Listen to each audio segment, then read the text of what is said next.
Navigate a closed-down television studio and fight off psychotic puppets, hell-bent on strangling the life out of you, as you attempt to shut down the antenna's power supply and end their lunacy for good in the independent game known as My Friendly Neighborhood. Welcome everyone to another Sergeant Sentinel gaming review video. I'm SSG, aka Sergeant Sentinel, and today we're discussing My Friendly Neighborhood. But before we continue, I want to say thanks if you're watching this video. I greatly appreciate it. Hit that like button if you enjoy this video, and share this video and my channel on social media so others who enjoy gaming content can check it out as well. Developed by John Zemansky and published by Evan Zemansky, My Friendly Neighborhood is a first-person horror game with survival and puzzle elements, and it released on July 18th, 2023 for Windows, and was ported 2 years later to last-gen and current-generation Xbox and PlayStation consoles, actually on July 17th, 2025. For this review video, I played the Xbox Series X version via Game Pass, where it is available to subscribers of Game Pass Ultimate. Now, as you've probably gathered just from the screenshot, My Friendly Neighborhood is a dark parody of sorts of Sesame Street, where characters in a variety of sizes resembling Muppets are actually called puppets, and have a varying range of danger associated with them. I am going to talk about that, but first I want to expand upon the show's premise. Now, just like I said how My Friendly Neighborhood is kind of a parody of Sesame Street, it does have a good story. The character you play as is a handyman who's rather pessimistic and cynical regarding his daily outlook, and he's a veteran of a fictional war that took place over the course of about 2 decades and ended in the early 1970s. This game takes place in the 1980s, about 10 years later. At first, he sees this job as just another assignment, but as he progresses through the halls, he has to figure out how to navigate the different areas and deal with some of the key puppets. He begins to understand that sometimes others have struggles they are forced to deal with, and he actually begins to sympathize with them to a point with some of the affected puppets. Now, the game structure is very much like older Resident Evil games because of the horror and puzzle elements.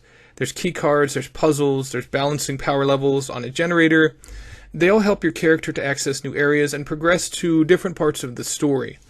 All while this is a large part of My Friendly Neighborhood, it's not to say it's all sunshine and roses. It also feels like BioShock. As I said previously, there are varying degrees of danger with different puppets. Some of them you can one-shot, like the smaller ones that appear hanging on the walls. Other bigger ones are more boss-like and will require heavier firepower or more of it to bring them down. And there are different types of weapons, such as a pipe wrench, a Rolodex or pistol that actually fires Rolodex cards at puppets, a shotgun called the Novelist, and a hand grenade equivalent called Punctuation, as well as a secret weapon locked in a treasure chest called the Conclusion, which is basically a minigun. You have to scour every cabinet, desk, and corner for additional ammo, and ammunition is nowhere near as plentiful as it is in other first-person games that prioritize combat over caution. It makes you think about each situation where you're going to have to engage with enemies using force, and although these weapons do not kill the puppets, except for the bosses, it neutralizes them for a time. To keep them permanently restrained, you have to find duct tape in various areas, and each puppet requires one roll, but they never escape once restrained. However, those that are simply incapacitated but not restrained will wake up once you leave the room, again making strategy a vital part of combat in My Friendly Neighborhood. While the combat is solid, the story is as well. It's told through cutscenes and collectibles you pick up throughout the various rooms and buildings you navigate, and it is through reading these and really taking in events and conversations that led to the eventual cancellation of My Friendly Neighborhood that you really begin to see just how tragic the story truly is. It's well written, and being a writer myself, I was genuinely impressed with how endearing it is when you look at your character, Gordon, and the struggle the puppets locked in the abandoned studio share, but I'm not going to go into spoilers, so no worries about that. It is kind of amazing, though, that a lot of times in modern gaming you have to look to indie games such as this to really balance great story and phenomenal gameplay. Now, aside from those who subscribe to Game Pass Ultimate, or even if you do, and if you want to buy this to support the developers, My Friendly Neighborhood is $29.99 when not on sale, and I believe it took about 7 hours to complete. Do I feel it's worth the asking price? Yes. There are cheat codes that you unlock as you play that adds to the replayability value, as well as a speedrun mode, which, considering the puzzle and survival elements of the game, makes it a tempting challenge, especially for those who pride themselves in being completionists.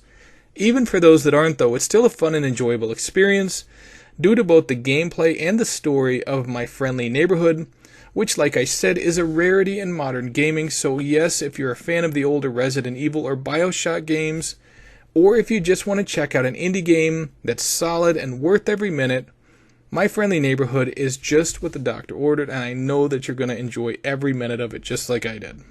One last thing before I close this video. This is a smaller game. It's an indie game, obviously. So if you play this and you do enjoy it, be sure to leave feedback online, sharing this game with others so they can enjoy it as well. Okay? Anyway, that's it for this video. Thank you so much for watching. I do greatly appreciate it. If you like this video, hit that like button. If you didn't, keep it to yourself. If you have something to say, leave it in the comments section below, and don't forget to subscribe to my channel and check out my other game review videos. This is SSG, aka Sergeant Sentinel. Thanks for watching, and take it easy, gamers.